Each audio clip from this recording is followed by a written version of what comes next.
Le président colombien Juan Manuel Santos marche sur 12 tonnes de cocaïne à Apartado, le 8 novembre 2017, au Colombian Presidency AFP. Jamais auparavant, depuis que nous avons commencé il y a plus de 40 ans à lutter contre le narcotrafic, nous n'avions effectué une saisie de cette ampleur. Le président colombien Juan Manuel Santos a annoncé mercredi la saisie d'une cargaison de 12 tonnes de cocaïne, un record historique pour le pays, premier producteur mondial de cette drogue selon l'ONU.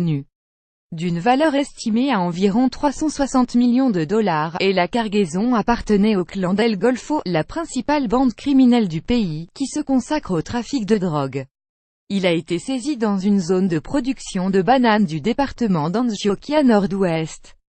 Avec cette saisie nous dépassons le chiffre des saisies de l'an dernier, cela fait 362 tonnes cette année, contre 317 en 2016, a souligné le président Santos. Plus grand que interview, la Colombie reste le pays numéro 1 dans ce qui concerne la cocaïne, 146 000 hectares consacrés à la culture de feuilles de coca dans le pays. Dans un communiqué, la police a expliqué que environ 400 agents de lutte antidrogue avaient lancé une opération contre 4 propriétés des villes de Chigorodo et Carepa.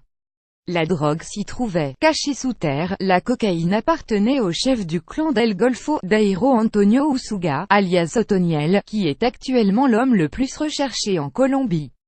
Le gang, formé par d'ex-paramilitaires de milices armées d'extrême droite, avait annoncé début septembre qu'il était prêt à se rendre aux autorités après presque 2 ans de lutte intensive menée par la police. L'organisation a compté jusqu'à 4000 membres, mais après une vaste offensive lancée par le gouvernement, il compterait aujourd'hui environ 1800 hommes, selon le ministère de la Défense.